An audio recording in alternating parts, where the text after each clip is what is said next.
loyalty inside my DNA. Guys, this is your channel. Welcome to Tamil Manhwa. நம்ம என்ன பார்க்க போறோம், புது மான்வா சீரிஸ் தான் பார்க்க போறோம். The legend of northern blade. நான் நேற்றே ஒரு அனிமே சீரிஸ் எடிட் பண்ணி போகலான்னு ட்ரை பண்ணேன் கைஸ். பட் பார்த்தீங்கன்னா டியூ டு காப்பிரைட் ஸ்ட்ரைக்னால அதை விடாமல் பிளாக் பண்ணிட்டே இருந்தாங்க. ஒரு 5 டைம் பிளாக் பண்ணாங்க கைஸ். நானே மனசு விட்டேன். அந்த ஐடியாவை ஸ்கிராப் பண்ணிட்டு சரி புது சீரிஸ் ஸ்டார்ட் பண்ணிடலான்னு இந்த சீரிஸ் ஸ்டார்ட் பண்ணிக்கிறேன். அதனால வீடியோ டிலே ஆகிக்குது. வீடியோட லென்த்து கொஞ்சம் ஷார்ட்டாக இருக்குது. ஓகே கைஸ், இப்போ ஸ்டோரிக்குள்ளே போயிடலாம். 130 வருஷத்துக்கு முன்னாடி இந்த உலகத்துக்கு புதுசாக ஒருத்தவங்க வந்தாங்க. அவங்க பேர் தான் சைலண்ட் நைட். இவங்க யாருன்னு பார்த்தீங்கன்னா ஃபுல்லாக டீமன் பவர் இருக்க ஹியூமன்ஸ். இவங்க நம்ம மேல் உலகத்தை ஆக்கிரமிக்கணும்னு நினச்சிட்டு அங்கங்கே போர் நடக்க ஆரம்பிச்சிச்சு. நிறைய வில்லேஜஸ் எல்லாம் எரிக்கப்பட்டுச்சு. அந்த டைம் அப்போ உலகில் இருக்க எல்லா பலசாலியும் ஒன்று கூடி சென்ட்ரல் எவன்லி செட்னு சொல்லி ஒரு உருவாக்குனாங்க. அதில் மொத்தம் 4 டிவிஷன் இருந்துச்சு. அதில் நார்த்தன் டிவிஷன் தான் இருக்கல strongest division. Northern evenly set அதோட லீடர் ஜூன். அவருக்கு கீழே 4 தளபதிகள் இருந்தாங்க. அந்த 4 பேருமே 4 மார்ஷல் ஆர்ட்ஸ்ல மாஸ்டரா இருந்தாங்க. ஒருத்தர் பார்த்தீங்கன்னா சோர்ஸ்மேன், இன்னொரு பார்த்தீங்கன்னா பிசிக்கல் காம்பேக்ட், இன்னொருத்தர் பார்த்தீங்கன்னா ஸ்பியர்ல, கடைசியா இருக்கிறவர் சாட்டையில. கடைசியா நம்ம லீடர் ஜூன். இவருக்கு எந்த வெப்பனும் தேவையில்லை. எல்லா மார்ஷல் ஆர்ட்ஸும் மாஸ்டர் பண்ணிக்கிறாரு. இவர் பாடியே இல்லீகல் வெப்பன் தான். சென்ட்ரல் அலையன்ஸ் கூட ஒன்று கூடி சைலண்ட் நைட்டோட ஆட்டம் அப்படியே குறைஞ்சு அவங்க மறைஞ்சு வாழ ஆரம்பிச்சிட்டாங்க. அதுக்கப்புறம் சென்ட்ரல் பீரோல இருக்கவங்க எல்லாம் நார்த்தன் பிளேடை கண்டு பயப்பட ஆரம்பிச்சாங்க. ஏன்னு பார்த்தீங்கன்னா சென்ட்ரல் அலையன்ஸோட இந்த நார்த்தன் செக்ட் இப்போ பவர்ஃபுல்லாக இருந்துச்சு. ஸோ இன்னர் பாலிடிக்ஸ்னால நம்ம ஜூனை கார்னர் பண்ணிட்டாங்க. சென்ட்ரல் எவன்லிலேருந்து 9 ஜெனரல்ஸ் வந்திருப்பாங்க. ஜூனை அரெஸ்ட் பண்ணியிருப்பாங்க. அப்போ சொல்லுவாங்க, ஜூன் நீ சைலண்ட் நைட் கூட ஒன்று கூடி நம்ம பீப்புளையே பழி வாங்க வச்சுட்ட, உன் மேல இருக்க குற்றங்கள் நிரூபிக்கப்பட்டுச்சு. ஜூன் பாப்பா என்ன சொல்றீங்க, இது பொய்யான வழக்கு, இங்க இருக்க எல்லாருக்கும் தெரியும். 4 தளபதிகளை பார்ப்பான். பட் 4 தளபதிகளும் நம்ம ஜூனுக்கு அகேன்ஸ்டா இருந்திருப்பாங்க. ஜூனுக்கு பூஞ்சு போச்சு. சரி நம்ம கார்னர் பண்ணி கொல்ல பாக்குறாங்க. நம்ம ஜூன் சொல்ல ஆரம்பிச்சோம், ஆமா என் மேலதான் தப்பு, ஆனா என் கூட இருக்க இந்த நார்த்தன் எவன்லி செட்டுக்கு எந்த சம்மந்தமும் கிடையாது. உங்க லீடரா நான் சொல்றேன், இன்னையில இருந்து நார்த்தன் எவன்லி உங்க எல்லாத்தையும் நான் சஸ்பெண்ட் பண்றேன்னு சொல்லிட்டு அந்த கலைச்சிடுவான். அந்த டீமை கலைச்சிட்டு நம்ம ஜூன் சொல்லுவான், இந்த மாதிரி எல்லா தப்பு நான் தான் பண்ணேன், இவங்க யாருக்கு சம்மந்தம் இல்லை, உங்க எல்லாத்தையும் விட்டுருங்க. அதுக்கு முக்கியமான விஷயம், என் பையனுக்கு இதுக்கு சம்மந்தம் கிடையாது, என் பையன் உயிரையாச்சும் விட்டுருங்க சொல்லி கேட்பான். அதுக்கு எவன்லி செட் யோசிச்சுட்டு இப்போ மட்டும் நம்ம அவனுக்கு அகேன்ஸ்டா ஆக்ஷன் எடுத்தோம்னா இந்த நார்த்தன் செட்ல இருக்கவங்களாம் நமக்கு அகேன்ஸ்டா வந்துருவாங்க. இது சிவில் வாரா ஆயிரும். அவன் சொன்ன டிமாண்டுக்கு நம்ம அக்செப்ட் பண்ணி தான் ஆகணும் சொல்லிட்டு உன் பையனுக்கு மட்டும் நாங்கள் உயிர் பிச்சை கொடுக்குறோம். இவன் சிரிச்சுட்டே அவன் பையனப்பா சொல்லுவான், சாரி என்னை மன்னிச்சுக்கோ அப்படின்னு சொல்லிட்டு அவன் செத்துருவான். அவன் கத்தி வச்சு அவனே குத்திக்குவான்.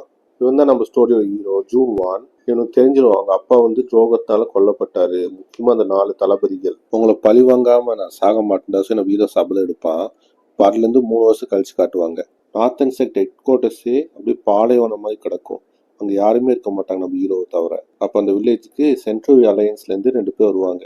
கேப்டன் வைஸ் கேப்டன் வருவாங்க. அப்போ ப்ரீவியஸ் வைஸ் கேப்டன் சொல்லுவான், அவர் பேர் தான் ஜூன் வான். இங்கே அவங்க வேலையே அவனை எந்த மார்ஷல் ஆர்ட்ஸும் கற்றுக்க விடக்கூடாது. அது ரொம்ப முக்கியமான விஷயம். அவங்க அப்பா ஒரு மார்ஷல் ஆர்ட்ஸ் யூஸ் பண்ணுவார்.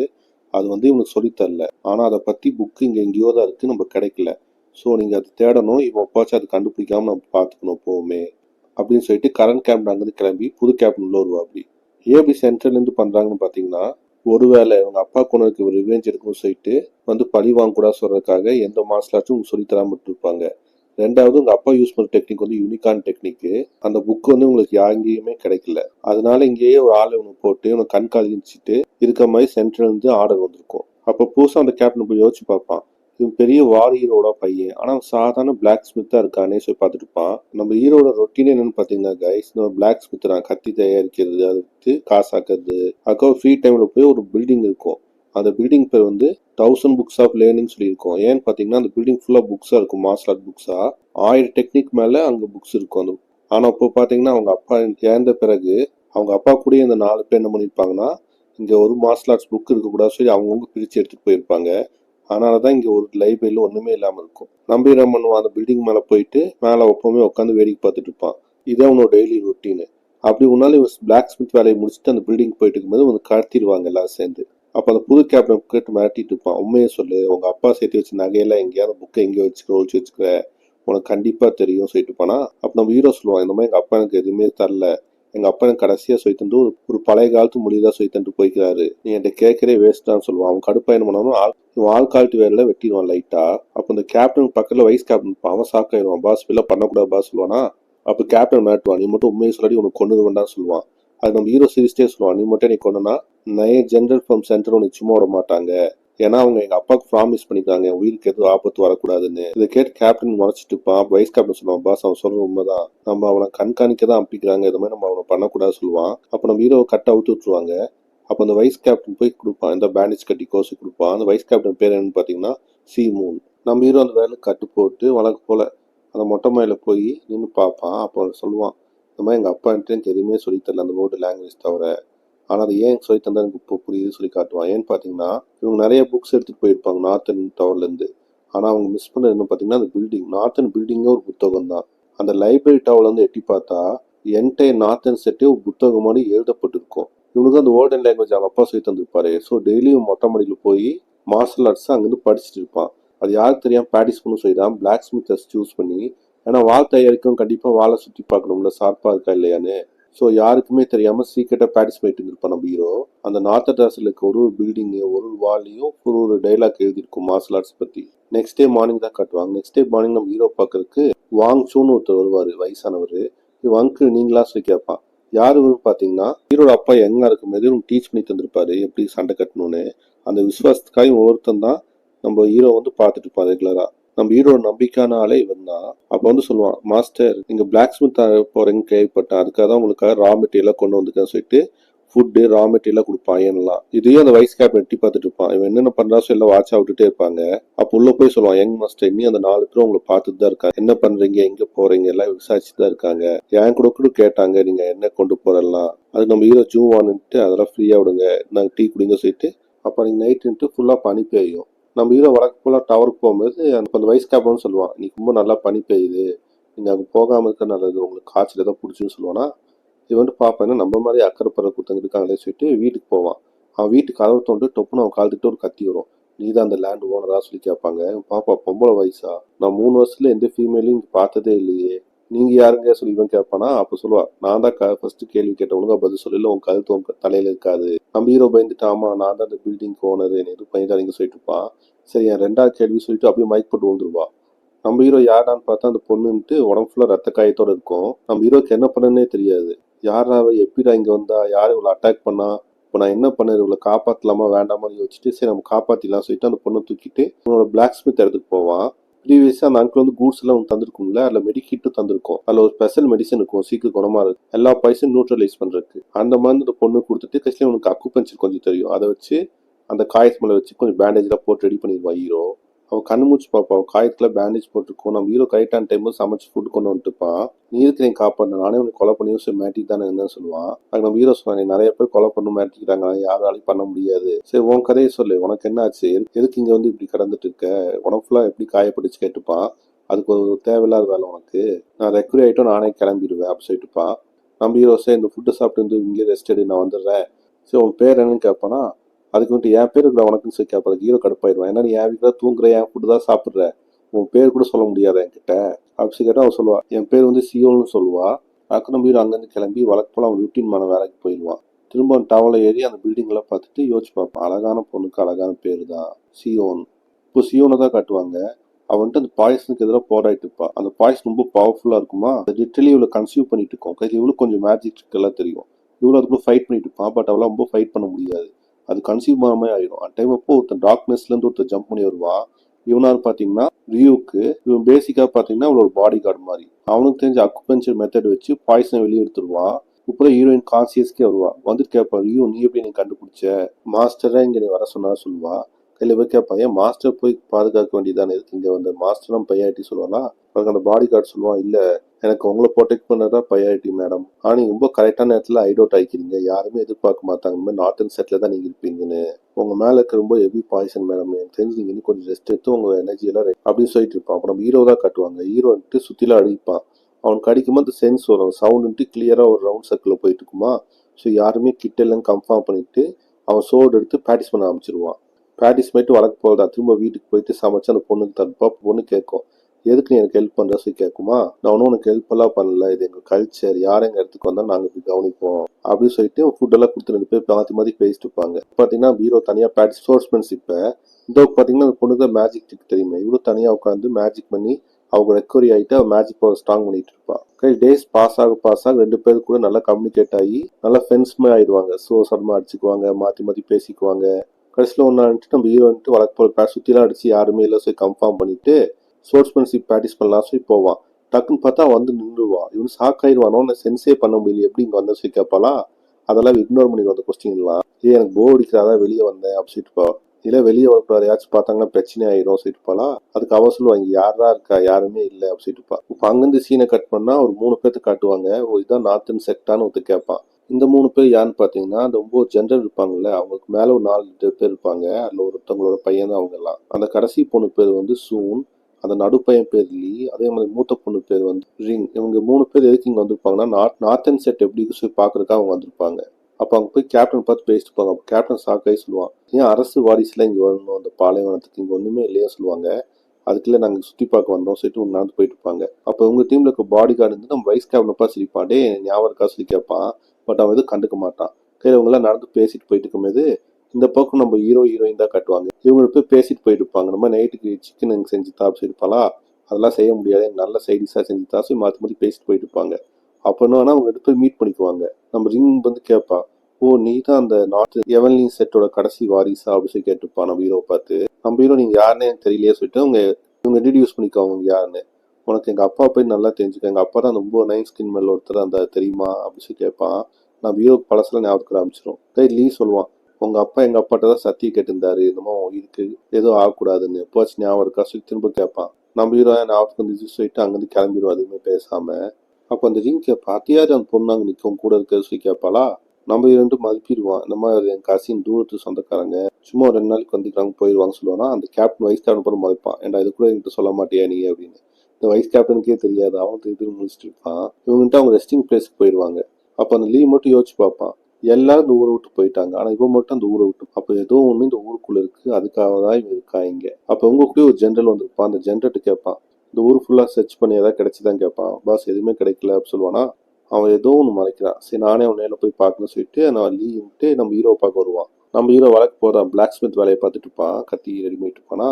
அப்போ அந்த லீவ் வந்து ஒரு கத்தி எடுப்பான், நல்லா இருக்கே கத்தி ஷார்ப்பா அப்படி சொல்லி பேசிட்டு நம்ம ஹீரோ அட்டாக் பண்ணிடுவான். நம்ம ஹீரோக்கு அவன் எப்படி வரான் கூட தெரியும் அட்டாக் பண்ணுறதுக்கு, பட் நம்ம ஹீரோ எதுவுமே பண்ண மாட்டான். அவன் சோடலே கத்தியில் அட்டாக் வாங்கிடுவான். அப்போ கூட இந்த ஜென்ரல் கட்சியில் அவங்க அக்கா கஜின் எல்லாம் உள்ள வந்துருவாங்க. ஏன்டா லீவ் உனக்கு அறிவு இல்லையாடா சுத்திட்டு இருப்பாளா. அது லீ சொல்லுவான், இந்த சிம்பிள் அட்டாக் கூட நான் தாங்க முடியாது, என்ன இவன் என்னமோ எதிர்பார்த்து இங்கே வந்து எல்லாம் வேஸ்ட்டாக போச்சு சொல்லி அவன் போயிடுவாங்க. இருந்து கையில் ரிங்ட்டு ஒரு மருந்து அவனுக்கு கொடுத்துட்டு அங்கேருந்து அவளுக்கு போயிடுவா. கையில் இப்போ அவன் கட் பண்ணா அவன் வீட்டில் தான் காட்டுவாங்க. வீட்டில் இருந்துட்டு அவன் கண்ணு முடிச்சு பார்த்தா அவன் பக்கத்தில் இருந்துட்டு சியோல் தான் இருப்பான். அப்போ நம்ம ஹீரோ சியோல் பார்த்துட்டு, ஏன் இன்னும் கிளம்பலையா, உனக்கு ரெக்கவரி ஆயிடுச்சேன்னு சொல்லுவாளா. அதுக்குன்ட்டு இல்லை, எனக்கு இன்னும் கொஞ்சம் எனர்ஜி வேணும், அதுக்காக தான் இங்கே இருக்கேன் சொல்லிட்டு போய் பேசிட்டு இருப்பாங்க. உனக்கும் நாளை உடம்புக்கு சொல்லிட்டு, இதெல்லாம் இல்லை சாதாரண காயம் தான். அங்கேருந்து சீன் கட் பண்ணால் நமக்கு இன்னொரு கையட்டை காட்டுவாங்க. நல்ல மஸ்குலரான ஒரு காய் இருப்பான். அவன் பார்த்துட்டு இருப்பான், ஓ இதான் நார்த்தன் செக்டா, இங்கேருந்து பார்க்குறக்கு அழகா இருக்கு சொல்லிட்டு போனா. அப்போ சத்தம் கேட்க அவன் திருப்பா சொல்லுவான், ஒளிஞ்சது போதும் வெளியே வாங்கடா அப்படின்னு சொல்லுவானா. அப்போ அங்கங்கே ஷேடோஸ் வந்து 4-5 பேர் வருவாங்க. அவங்க சொல்லுவாங்க, உன் சென்சஸ்லாம் நல்லா ஷார்ப்பாக இருக்கு, ஒழுங்கா என் கூட வந்தா உனக்கு உயிராச்சு மிஞ்சும் அப்படின்னு சொல்லிட்டு போனா. இவன் சிரிப்பான், நீ யார்கிட்ட பேசுன்னு தெரிஞ்சுதான் பேசுறியா சொல்லுவான். கையில் உங்க சங்கிலி வந்துட்டு ஊக்க வச்சிருப்பாங்க கத்தியை. இவங்கள யான்னு பார்த்தீங்கன்னா இவங்கள டீமன் ட்ரைபு. இவங்க மெத்தட் யூஸ் பண்ணுவாங்க, இடன் ஃபோர்ஸ் ஆஃப் டிமானிக் பிளேட்ஸ் அப்படி யூஸ் பண்ணி அட்டாக் பண்ணுவாங்க. அவனை வச்சு சங்கிலி வச்சு ஃபுல்லாக கவர் பண்ணிடுவாங்க. பவர் யூஸ் பண்ணி ஒரு பஞ்ச் தான் பண்ணுவாங்க, பாதி பேர் காலி ஆயிடுவாங்க. இப்போ அவங்க செகண்ட் மூவ் பண்ணுவாங்க, பிளட் டு பிளட் டிஸ்ட்ராக்ஷன் அப்படி சொல்லி பண்ணுவாங்க. கையில் இவனும் அட்டாக் பண்ணுவான். கடைசியில் பார்த்தா வயிற்றையும் முதுகுடி கத்தி குத்திருக்கும், பட் ஆப்போசிட் ஃபுல்லாக காலி ஆயிருப்பாங்க. இவன் எல்லாத்தையும் ஃபைட் மூட் சொல்லுவான், சே என்னோட நைஸ் டைமே கெடுத்துட்டாங்க, அழகாக வியூ ரசிச்சிருந்தேன், சரி கிளம்பி நேரம் வந்துச்சு சொல்லிட்டு அப்படியே நார்த் நோக்கி போவான். அங்கேருந்து கட் பண்ணால் நம்ம ஹீரோ தான் கட்டுவாங்க. நம்ம ஹீரோ வந்துட்டு அந்த ரின் பொண்ணை பார்த்து பேசிட்டு இருப்பான். அப்போ ரின் பொண்ணு சாரி கேட்கும், என் தம்பி செஞ்சேக்கு மன்னிச்சுக்கோங்க சொல்லிட்டு சில மெடிசன்லாம் தருவான், பவர்ஃபுல் மெடிசன்லாம். நம்ம ஹீரோ வந்துட்டு இல்லை அவன் சும்மா ப்ராக்டிஸ் பண்ணுவோம் தெரியாமல் குத்திட்டான் அப்படி சொல்லி அவனும் ஃப்ரீயாக விட்டுருவான். கழிச்சு வந்துட்டு அந்த ரின் வந்து உள்ளே வருவா. வந்துட்டு நம்ம லீயை பார்த்து கேட்பான், ஏன்டா அப்படி பண்ண சொல்லி கேட்பாளா. நான் தெரியாமல் பண்ணிட்டேன், அவன் அட்டாக் டிஃபெண்ட் பண்ணுவான்னு நினச்சேன், பட் அவனுக்கு உண்மையானமே எந்த மார்ஷல் ஆர்ட்ஸும் தெரியல சொல்லிப்பாளா. அதுக்கு அந்த ரிங் புல்ல சொல்லுவா, உனக்கு நம்ம பிளான் தெரிஞ்சு நடந்துக்கோ, பிளானை சொதப்பிடாரு, நம்மளுக்கு அவன் சப்போர்ட் தேவை. இவங்க என்ன பிளான் பண்ணியிருப்பாங்க பார்த்தீங்கன்னா, நார்த்தன் எவலி அசட்ஸ்க்கு நிறைய ஃபைட்டர்ஸ்லாம் இருந்தாங்க, அவங்க எல்லாருமே சென்ட்ரலுக்கு இன்னும் அகேன்ஸ்டாக ஃபீல் பண்ணுறாங்க. ஸோ இந்த பையனை மட்டும் நம்ம கரெக்ட் பண்ணி நம்ம டீமில் சேர்த்திட்டாங்கன்னா ரெவல்யூஷன் பண்ணி இவங்க வந்து ட்ரோனை பிடிச்சிடலாம் சொல்லி ஒரு ஐடியாவில் இருந்திருப்பாங்க. அதுக்கு தான் அவங்க அந்த கிங்டம்லேருந்து அவ்வளோ தூரம் ட்ராவல் பண்ணி வந்து நார்த்தன் செட்டில் மீட்டிங் வச்சுருப்பாங்க. அங்கேருந்து சீனை கட் பண்ணால் ஒரு வில்லேஜை கட்டுவாங்க. அந்த வில்லேஜே பத்திக்கிட்டு எரியும். ஒரு டீமன் ட்ரைப் வந்து ரைட் போயிருப்பாங்க. இவன் வந்து அந்த டீமன் ட்ரைபோட லீடரு. இவனோட பட்ட பேர் என்ன பார்த்தீங்கன்னா டீமன் ஆஃப் டிஸ்ட்ரக்ஷனு. இவன் பேர் வந்து டைம் மூன். நம்ம அம்பன் ட்ரூப்ஸ் வந்து ஃபுல்லாக செத்துட்டாங்க, ஸோ அங்கே ஒரு ஸ்ட்ராங்கான பர்சன் தான் இருக்கான் நார்த்தில் சொல்லிட்டுப்பான். அப்போ இந்த டைம் வந்துட்டு சரி அப்போ நம்ம அடுத்த வில்லேஜ் அதான் ரைட் பண்ண போகிறோம், எல்லாம் ரெடியாக இருந்தால் சொல்லி காட்டுவாங்க. பார்த்தா அந்த வில்லேஜே ஃபுல்லாக அழிஞ்சிருக்கும். இந்த டீமன் ஆஃப் டிஸ்ட்ராக்ஷன் தான் ஃபுல்லாக டிஸ்ட்ராக்ட் பண்ணிட்டான் போல் தெரியுது அங்கேருந்து. இப்போ நம்ம ஹீரோ தான் காட்டுவாங்க. நம்ம ஹீரோ வந்துட்டு நம்ம ஹீரோயினுக்காக மண்டைக்கு போகிறக்கு ஒரு கிளிப்புமா இரும்பில் தயார் பண்ணி தருவாங்க. பிளாக் ஸ்மித் தானே, நான் ஈஸியாக தான் ரெடி பண்ண முடியல இரும்பில். ஸோ அதை ரெடி பண்ணி நம்ம ஹீரோயின் கிஃப்ட் பண்ணுவான். அந்த ஹீரோயின் பார்த்தா இம்ப்ரெஸ் ஆயிடுவா. அந்த ஹீரோயின் பாடி கடை வந்து கேட்பான், மேடம் நீங்களா ரெக்கவரி ஆகிட்டீங்களே, இங்கேருந்து போயிடலாம், ஏன் நம்ம இங்கேயே இருக்கோம் சொல்லிட்டுப்பாளா. அதுக்கு அவன் இன்னும் கொஞ்ச நாள் இருந்து நான் சொல்கிறேன் எப்போ போகலான்னு வெயிட் பண்ணி அவள் தடுத்துட்டு இருப்பாள். அதே இந்த புக் பார்த்தீங்கன்னா நம்ம வைஸ் கேப்டன் நடந்து போயிட்டு இருக்கும்போது இந்த பசங்களோட பாடி கார்டு ஒருத்தன் யூனு இருப்பான். அவனை பார்த்து கூட டீசெண்டாக பேசியிருப்பான். அவன் வந்து கேட்பான், ஏன் நீ மறட்டியா சீமும் சொல்லி கேட்டுப்பான். அதுக்கு யூன்ட்டு உனக்கு எப்படி நான் மறக்க முடியும் சொல்லி நினச்சி பார்ப்பான். ஏன்னு பார்த்தீங்கன்னா இந்த சீமோட லவ்வரை தான் இவன் கனெக்ட் பண்ணியிருப்பான் யூனு. ஆனால் ஃபுல் கடுப்பில் இருப்பானா அவன் கத்தியை தான் அவனுக்கு அட்டாக் பண்ண போவான். யூனுன்ட்டு அசால்ட்டாக பிளாக் பண்ணி இவன் கத்தியை வச்சு இவன் சோடவே அட்டாக் பண்ணிடுவான். சீமூனால அங்கே ஒன்றுமே பண்ண முடியாது. கையில் அங்கே தோத்துருப்பானா அந்த ஃபீலிங்கில் இங்கே வந்து பார்ட்டிசிபேட் இருப்பான். ஃபுல் ஃபோர்ஸில் பார்ட்டிசிபேட் இருப்பான். அப்போ பர்ஃபெக்டான ப்ளோ பண்ணிடுவான். அவனே நம்ப முடியாது. அங்கேருந்து சீன் கட் பண்ணால் நம்ம ஹீரோ தான் வழக்கு போல் ரொட்டீன் அவன் போய் அந்த டவரில் எல்லாத்தையும் படிச்சுட்டு அப்படியே நடந்து போயிட்டு இருப்பான். அப்போ வந்துட்டு அவனுக்கு பயங்கரமான ஃபோர்ஸ் எனர்ஜி ஒரு பக்கம் வந்து அடிக்கும். யாரா அது சொல்லி திரும்பி பார்த்தா நல்லா மஸ்குலரான சி டேம் காட்டுவாங்க. இவன் பேர் சி டேம் கைஸ். நம்ம ஹீரோக்கு அவனை பார்த்தோன்னு தெரிஞ்சிடும் அவ்வளோ ஸ்ட்ராங்கா இருக்கான். ஏன்னா அவனோட பெசன்ட்டு நம்ம ஹீரோவே போட்டு புஷ் பண்ணிட்டு இருக்கோம். கரெக்டான டைம்ட்டு லீவ் ஆரம்பிச்சு இவன் அண்ணாசு ஓடி போவான். ஆனா அவன் கூட போய் அந்த அண்ணன் இவங்க எல்லாமே இந்த 9 ஜென்ரஸோட குழந்தைங்க தானே. ஸோ இவங்களுக்கெல்லாம் பழக்கம் இருக்கும். இந்த சி டேமும் அந்த 9 ஸ்கின்மேனோட ஒரு நாள் பையன் தான். இவன் 3வது பையன். அப்போ சி டேம் பாடி ஃபுல்லா டேமேஜா இருக்கும்ல. அப்போ ரிங் பார்த்து கேட்பா, இன்னும் அவ்வளோ அடிப்பட்டுருக்கு, என்ன ஆச்சு வரவில்லை, சண்டே தான் கட்டினீங்க அப்படி கேட்பானா. ஒன்றும் இல்லை, வரமே 5 பேர் வந்தாங்க, அவங்க தட்டி போட்டு வந்துட்டேன், அதுக்கு தான் லேட் ஆயிடுச்சு, இல்லை சீக்கிரமாக வந்திருப்பேன் அப்படி சொல்லி பேசிட்டு இவங்கெல்லாம் போவாங்க. அப்போ கேட்பான், அது யார் அங்கே பையன் ஓரமாக நின்றுக்கான்னு சொல்லிட்டு சொல்லுவாங்க. இவனை தெரியலையா, வந்து அந்த நார்த்தன் லீட்டோட கடைசி பையன். அவன் பார்ப்பான், பார்த்தா அப்படி தெரியலையா, ரொம்ப நார்மலாக இருக்கானே. அதுக்கு லீ சொல்லுவான், அவன்லாம் அவன் பெரிய ஆள்லாம் கிடையாது, அவன் சும்மா வேஸ்ட்டு, ஃபஸ்ட்டு போய் ஃப்ரெஷ்அப் ஆகிட்டு வரலாம் சொல்லி கூட்டிகிட்டு போவான் அவனை. நம்ம ஹீரோ போயிட்டு இருப்பான் ஜூவான்னு. அப்போ ஒருத்தவன் சொல்லுவான், சார் இந்த மாதிரி சி டேம் வந்து உங்களுக்கு டின்னர் இன்வைட் பண்ணிக்கிறாங்க இன்னைக்கு, ஸோ நீங்கள் கண்டிப்பாக வரணும்னு சொல்லுவானா. நம்ம ஹீரோ சரி நான் வரேன் நீங்கள் போங்க சரி அனுப்பி விட்டுருவான். கையில் குளிக்கலாம்னு போவான். கையில் குளிக்க போகிற இடத்துல நம்ம சி டேம் பார்த்து பேசுவான். நீங்கள் என்ன மார்ஷல் ஆர்ட்ஸ் யூஸ் பண்ணுறீங்க அப்படி கேட்பானா. சொல்லுவாங்க, அந்த மாதிரி நான் வந்துட்டு ஹேண்ட் டு ஹேண்ட் காம்பேக்டாக யூஸ் பண்ணுறேன், உங்கள் அப்பா போய் நான் விசாரிச்சுக்கிறேன், நல்ல சூப்பரான ஃபைட்டர் ஆமா அவரு, சந்தர்ப்பம் சொன்னது சரியில்லாமல் பாவம் இறந்துட்டாரு அப்படி சொல்லிட்டு ஆதல் பற்றிட்டு நம்ம ஜூனுக்கு. கையில் அங்கேருந்து சீனு கட் பண்ணால் டின்னர் ஆளை தான் காட்டுவாங்க. நம்ம ஜூவான் கூட சேர்ந்து ஹீரோயின் வருவா. ஏண்டி நீ வரேன்னு கேட்டால், ஆமாம் போண்டாட்டி அவனை மீட் பண்ண மாதிரி அவன் கத்தி அவன் சோடல இறக்கிட்டான், நீங்க நான் உனக்கு பாடி கார்டாக அவன் கூட வரேன், எனக்கு என்ன பண்ணா நான் பார்க்குறேன் சொல்லிட்டு அவன் கூட வந்துட்டு இருப்பா. டைனிங் ஹாலில் உட்காந்து எல்லாம் சாப்பிட ஆரம்பிப்பாங்க. கடைசியில் பார்த்தா சீவன் எதுக்கு வந்திருப்பா பார்த்தீங்கன்னா சாப்பிடறதுக்கு வந்திருப்பா. அவள் பாட்டு போட்டு மேய்ஞ்சிட்டு கிடப்பா. நம்ம ஹீரோ அவங்களாம் நார்மலாக பேசிட்டு இருப்பாங்க. கடைசி சி டேமும் மாஸ்டர் ஜூன் வாங்க நம்ம நார்த்தன் நர்ஸ்ன்ட்டு திரும்ப ஒன்று கூட்டலாம் சொல்லி பிளான் போட்டிருப்பாங்க. அதுக்கு பேச கூட்டிகிட்டு போவான் மாஸ்டர் ஜூனை. அப்போ மூணும் அவளோட தங்கச்சியும் சேர்ந்து நம்ம ஹீரோயினை கிண்டல் பண்ணிட்டு இருப்பாங்க. உன்னெல்லாம் இன்வைட் பண்ணவே நான் இல்லை, நீ தான் எதுக்கு வந்து சும்மா சாப்பிட வந்த யாரும் கிண்டல் பண்ணிட்டு இருப்பாங்களா. ஆன் டைம் அப்போ நம்ம ஹீரோயின் சென்ஸ் பண்ணிடுவா ஒரு டேஞ்சரை. எல்லாம் விலைக்கு போங்க, ஏதோ நம்ம நோக்கி ஆபத்து வரும் சொல்லி கத்துவா. என்ன ஆகிக்கும் பார்த்தீங்கன்னா இந்த டைம் ஒன்றுட்டு அந்த பாதுகாப்புக்காக ரவுண்ட்ஸில் இருப்பாங்க. அவங்க எல்லாத்தையும் கை தனியாக கால் தனியாக கொண்டு இருப்பான். அது மட்டும் இல்லாமல் மெயின் கேட்லேயே வந்து அங்கே இருக்கவங்க எல்லாத்தையும் அவன் டொர்னேடோ பவர் இருக்கும், அதை ஸ்பின் பண்ணி அட்டாக் பண்ணிட்டு இருப்பான். கரெக்டாக அந்த டைம் அப்போ நம்ம சி டேம் வந்துடுவான். சி டேம் பார்த்தோன்னே டைம் ஒன்று சிரிக்க ஆரம்பிச்சிருவான். நீ தான் அந்த ரைசிங் ஸ்டார் ஆஃப் ஈஸ்டா, என் ட்ரூப்ஸ் எல்லாம் நீ தான் நேற்று கொன்ன, எல்லாம் சொன்னாங்க நீ ரொம்ப ஸ்ட்ராங்கானவனு, சரி பார்க்கலாம் நீ எவ்வளோ ஸ்ட்ராங்காக இருக்க அப்படின்னு. நம்ம ஹீரோயின் கை கால் நடுங்க ஆரம்பிச்சிடும். அவன் சென்ஸ் பண்ணியிருப்பான் எனிமிஸ் எல்லாம் நியராக இருக்காங்கன்னு. அப்போ ஹீரோ வந்து பயப்படாத நான் கூட இருக்கல சொல்லுவானா. இவன் திரும்பி பார்ப்போம், உனக்கு தெரியல எத்தனை பேர் இருக்காங்க அவங்க பவர் என்னன்னு. கடைசியில் பார்த்தா ஜன்னல்லேருந்து சைட்லேருந்து எல்லாரும் வருவாங்க உல்ஃப் ட்ரைப்லேருந்து. அதுக்கு வந்து யூனன் ஒருத்தருப்பான், அவன் லெஃப்ட் ஹேண்ட் ஃபுல்லாக டேமேஜ் ஆகிருக்கும். எல்லாம் கத்திட்டு சண்டை கண்டு வைப்பாங்க மாற்றி மாற்றியும். நம்ம ஹீரோ பின்னாடி தள்ளி விட்டு நான் உனக்கு ப்ரொடெக்ட் பண்ணுறேன், நீ எங்கேயும் போகாத சொல்லிட்டு இருப்பா. அதே இந்த பக்கம் கட்டிங்க வச்சுக்கோங்க, நம்ம C1க்கும் டைமூனுக்கு தான் ஃபைட் நடந்திருக்கும். நம்ம சி டேம் வந்து ஃபுல் ஃபோர்ஸில் வந்து அட்டாக் பண்ணுவாங்க. மல்டிபிள் காம்போ யூஸ் பண்ணி எவன்லி தேர்ட் ஐ அது இது யூஸ் பண்ணி ஃபுல் டேமேஜ் பண்ணி அவன் காலுக்கு எல்லாத்தையும் திருக்கி விட்டுருப்பான். அவன் ஃபுல் டேமேஜ் ஃபுல் பெட்டில் கிடப்பான். கையில் சொல்லுவான், நீயும் ப்ரீவியஸாக வந்தவங்க மாதிரி தான், ரொம்ப ஸ்ட்ராங்கெல்லாம் இல்லை, சும்மா வாய்ஸ் அவரால் தான் அப்படி சொல்லி போவானா. அப்போ அவன் சிரிக்கிற சவுண்டு கேட்கும். திரும்பி பார்ப்பான், இன்னும் உண்மையாவா, அவங்க டீமன் பவர்லாம் இருக்கும், அதை வச்சு அவன் ரீஜென்ரேட் பண்ணியிருப்பான். நான் சும்மா ஃபன்னுக்கு அடி வாங்கினேன்டா அப்படி சொல்லிட்டு சி டேமை பிடிச்சி சூறாவுடைய அட்டாக்லாம் பண்ண ஆரம்பிச்சிடுவான். அவன் பவரே அந்த அட்டாக் தானே. ஒரே அட்டாக்ல இருந்துட்டு சி டேம் ஃபுல் டேமேஜ் ஆயிடுவான். கையில் டைம்னு சொல்லுவான், நான் இப்போ உயிர் பிச்சு உனக்கு கொடுக்குறேன், நீ ஒரு 5 வருஷம் கழிச்சு என் கூட சண்டைக்கு வா, அப்போ ஸ்டப் கொடுக்குறியான்னு பார்ப்போம், இப்போ கூட சண்டை கட்டுறது எனக்கு போரிங்காக இருக்கு அப்படி சொல்லி இந்தோக்கு போவான். கையில் இவங்க டீமில் அவங்க குட்டி தங்கச்சி இருப்பாள்ல, அவள் போய் டைம் உன்ட்ட பேசிட்டுப்பா, நான் யாருன்னு தெரியுமா, எங்க அப்பா யான்னு உனக்கு தெரியுமா, எங்களுக்கு ஏதாவது ஆச்சுன்னா என்ன நடக்கும் உனக்கு தெரியுமா சொல்லி கேட்பாளா. டைம்னு விட்டு கையை ஒரு விசிறுதான் விசிறுவா சூறாவளி பவர் வச்சு. அவன் உடம்பே பாதி கட் ஆயிரும். லியோ ரிங்கு கண்ணு முன்னாடியே அவன் தங்கச்சி ரெண்டு செத்துருவாங்க. ஓகே காய்ஸ், இது வந்து எபிசோட் முடியுது. உங்களுக்கு இந்த சீரீஸ் ரொம்ப பிடிக்கும்னு நினைக்கிறேன். நான் அந்த வீடியோ லாங்காக போகலான்னு நினச்சேன் காய்ஸ், ஒரு 30 to 1 hour வீடியோவா. பட் பார்த்தீங்கன்னா நேற்றான பிரச்சனை, செகண்ட் இன்னிங் டைம் இல்லாதனால கொஞ்சம் ஷார்ட்டாக போட்டேன். நெக்ஸ்ட் சாட்டர்டே வந்து இது லாங்காக வரும். Okay guys, see you on another video. Until then, bye.